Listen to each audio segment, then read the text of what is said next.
How you doing, YouTube? Matt with Massive Beer Reviews, back with yet another review. That hazy New Englandness. From Pittsburgh way, in the form of Grist House Brewing's Hazedelic Juice Grenade. Second, third, I believe third, maybe fourth Grist House review I've done. I did a growler or two of theirs when I went and visited Pittsburgh shortly after these guys opened.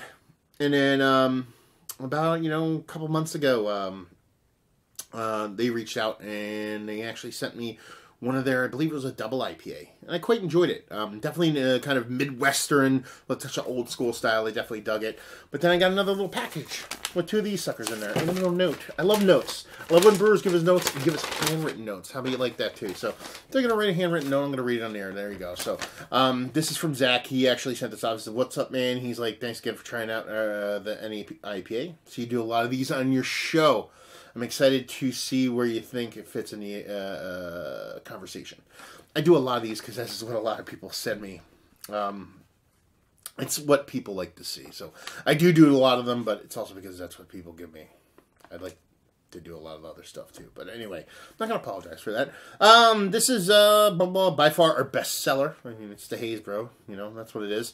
People are all about it here in Pittsburgh. Thanks for taking the time to try it out. And, P.S. Pittsburgh Tap Takeover in Conshohocken, January 20th. Be there. Probably going to make it. Try to hook up with them. I'm actually starting doing a podcast again. Do a little selfless plug. Bringing back my podcast where I interview brewers. Interviewed a lot of different guys. Dudes from Rare Barrel, 21st Amendment, name it. Brewer Eyes, Augie Carton, name it. I interviewed him in the past, kind of took a hiatus for a while, so bringing that back, and I try to hook up with him and a bunch of other brewers, so you'll see that. Beer Massive, go check it out, iTunes, Stitcher, all that stuff, Massive, M-A-S-S-I-F, go check that out. Plugs. Anyway, so yeah, we're going to dive in and see what she's got. So we got the New England Haze, done Pittsburgh style. Like I said, it's a Hazedelic Juice Grenade, New England style IPA, Pittsburgh, PA. On the back here it says, "This juice grenade explodes with flavor and aroma.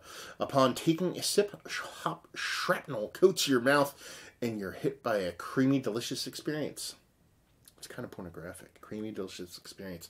Sounds like a shitty cover band from the 70s.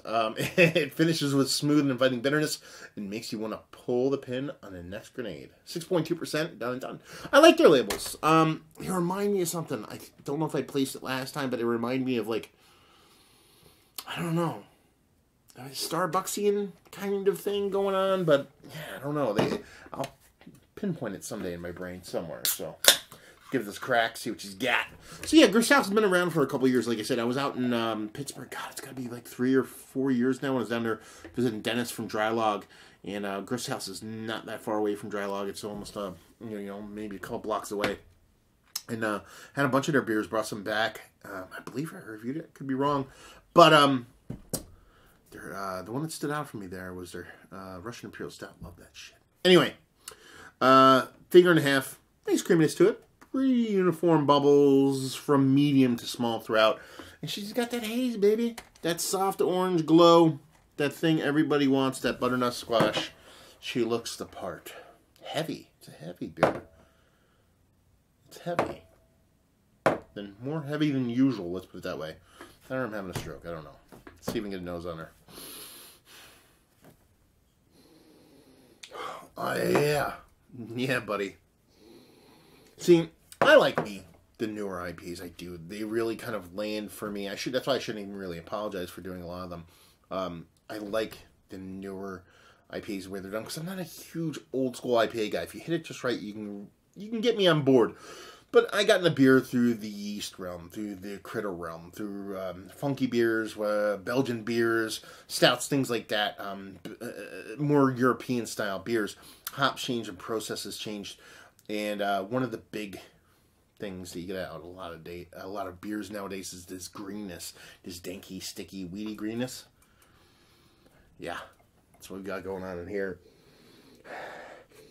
Yeah, it's all the greens. It's the weed, it's the tomato stocky, it's pulling weeds, everything. This is walking behind the lawnmower jam and having everything blast you in the face. That's how green and icky and sticky that nose is. There's a sweetness, enough sweetness there to kind of prop that up to make it not just straight bitterness. And it smells dense. It feels heavy. Smells heavy. Let's see if she tastes heavy. Cheers.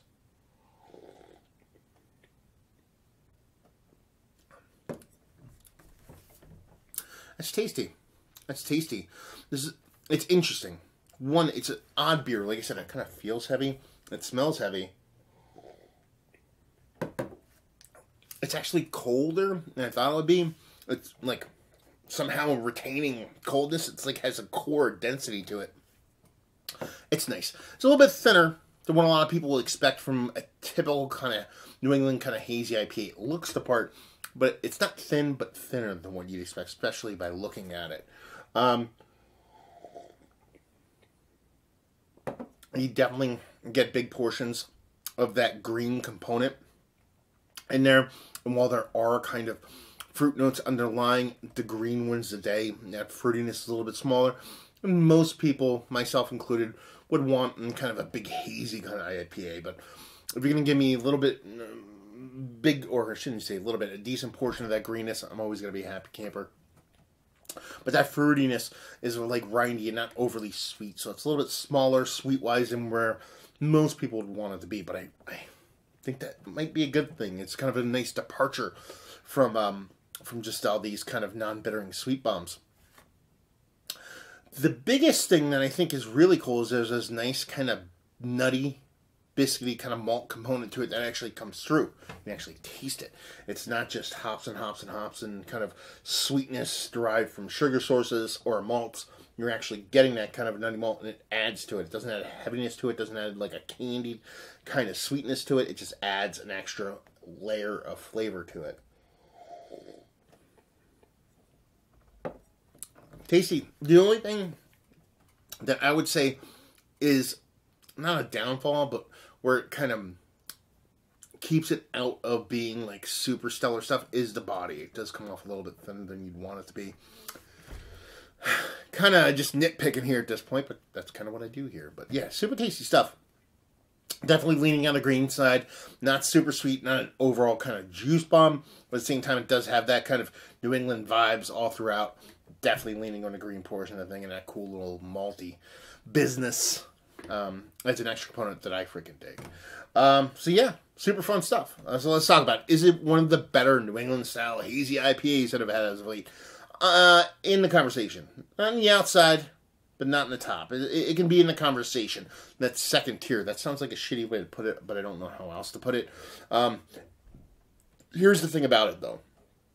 A lot of breweries, and I have said this ad nauseum with a lot of the hazy IPAs that have been sent to me by people, they taste like people are trying to make somebody else's beer.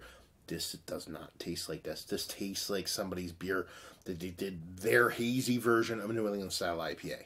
That in and of itself is fucking cool. Value and availability, don't know. Somebody from the Steel City can chime in on that one. It'd be awesome. I assume it's brewery only, and it's probably anywhere between $14 to $20 a 4-pack, because that's what those beers go for. And leave you with, if you like, what will you like this? If you like the haze, bro, because you're gonna get that. If you like that green, like I said, definitely is gonna fulfill those needs. And if you like that kind of multi-leveled individual, I guess you'd say, kind of beer, because it has that added component of a little bit of maltiness, that not in a bad way, it's just like a nuttiness that it adds an extra dimension to it outside of just haze and sweetness.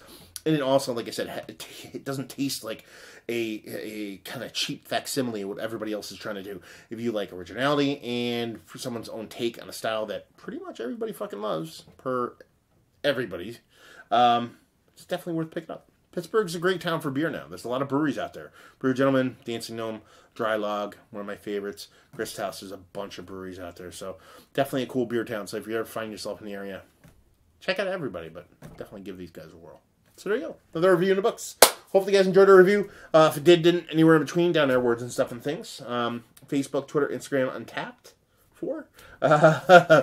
Yeah, 4 places on the internets. You can check me out on social media, Massive Beers, all those places. Or like I said, you can check me out on the